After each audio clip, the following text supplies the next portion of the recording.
Do you have a love-hate relationship with food?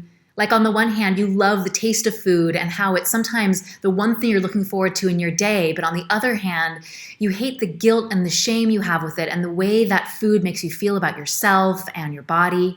If you can relate to this, then make sure to stick around because in this video, I'm going to share with you the secret to actually ending the love-hate relationship with food. And at the end, I will also share with you 3 tools that you can implement right away that will help you to get on your path of stopping this battle with food for good. So if you're excited about this topic, please do make sure to give this video a like so I know to make more videos like this for you, and hit that subscribe button and the bell to be notified every time I post a new video. And if you are returning to this channel, hello, it's so good to have you here. If you are new to this channel, welcome.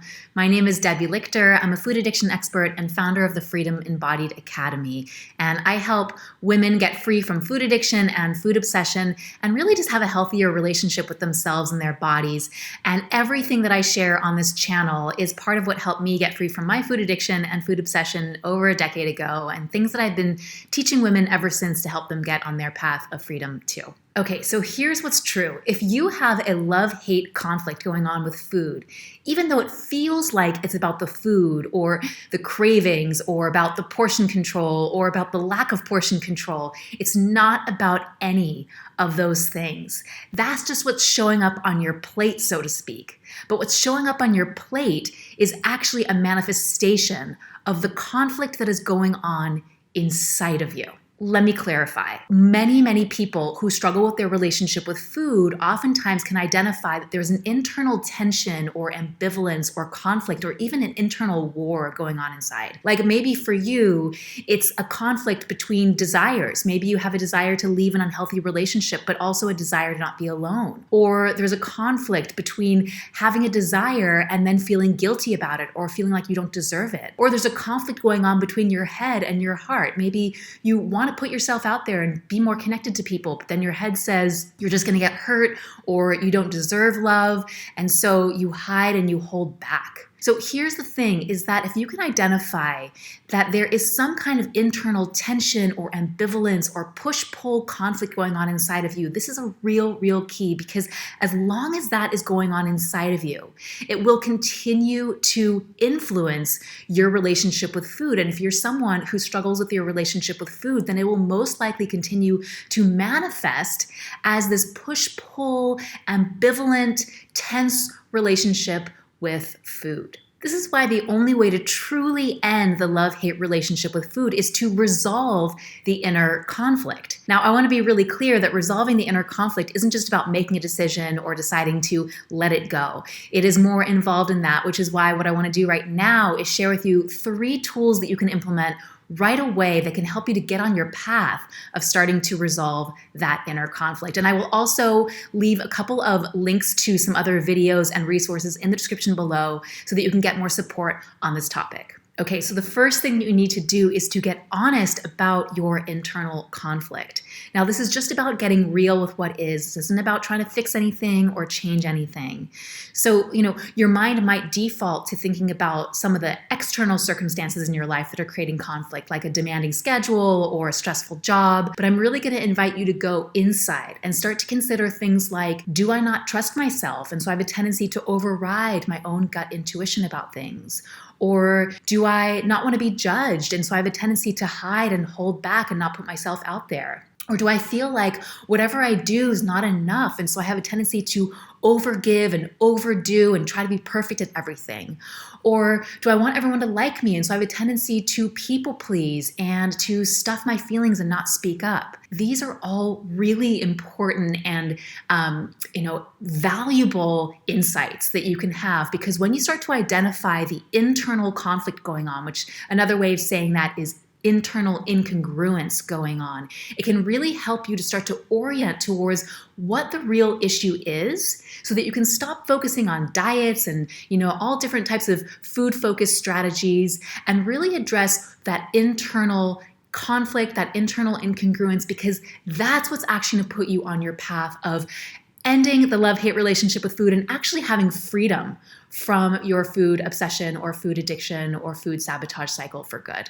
Okay, the second thing you want to do to start resolving this internal conflict is to stop being your own worst enemy. Stop beating yourself up. Stop being so intolerant of your experience that you actually negate your experience. This is what I find so often is that people who struggle with their relationship with food are so impatient with themselves. They are so frustrated that they're still dealing with this, that they negate their current experience. And what happens when you negate your current experience is that you don't give yourself the opportunity to take your first step onto your path of freedom. So here's what I'm going to invite you to do. Instead of bracing against yourself, instead of rejecting yourself, instead of hating on yourself and being your own worst enemy, I'm going to invite you to apply a tool that I teach in the Freedom Embodied Academy that's called embracing. So embracing is not accepting. Embracing is just saying that for today, can I embrace the fact that there's a part of me that is engaged with this behavior here? There's a part of me that's judging that I'm engaged with that behavior. There's a part of me that wants to be doing it differently. There's a part of me that doesn't want to be doing it differently. And can I just in this moment embrace all the different parts of me and everything that's going on for me as part of the fullness of my experience right now? Here's what's so important about that is that when you actually embrace and acknowledge what is showing up for you right now, it creates the space for you to be able to land in your experience. And I know sometimes it can feel like if you just were to land in your experience that you're going to get mired there and nothing's going to change. That's actually the complete opposite of what happens. When you just acknowledge what's happening, again, this is all part of getting honest with yourself. This is actually what allows for you to land on your path of true freedom. It's actually the starting point on your path of true freedom, of ending that love-hate relationship with food and ending that battle with food for good. Okay, so the third thing you want to do to get on your path of starting to resolve that internal conflict and ending your love-hate relationship with food is to get support from someone who can guide you in resolving your inner conflict. So here's what's true is that when you're experiencing that internal conflict, you actually can't resolve it on your own because you're too in it.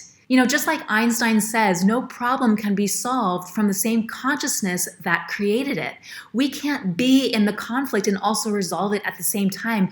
We need outside support. It is so, so vital. So in the Freedom Embodied Academy, what we do is that we guide women through a proven pathway whereby they go from internal conflict to internal congruence. And what I have found on my path and what I continue to witness time and time again is that when you move to a state of internal congruence where you have that peace and harmony inside of yourself, the food problem just goes away. You develop a natural, healthy relationship with food. That love-hate dynamic just absolutely goes away. So, if you're interested in learning more about our process and how I personally support women, I will leave a link in the description below for you to schedule a call with us. But whether you decide to explore that further with me or with someone else, I am not attached, but I highly, highly recommend that you do get some support because on this journey here, all I know is that I personally needed support. I could not do this on my own. And I think that each one of us needs that.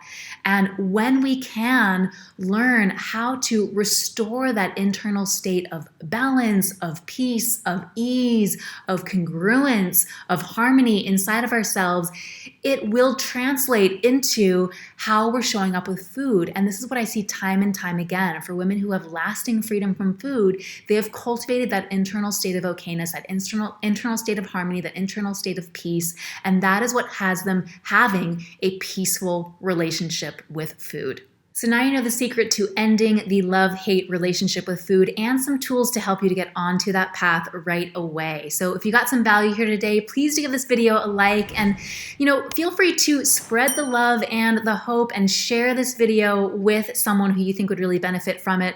Also, check this one out next, and I will see you next time.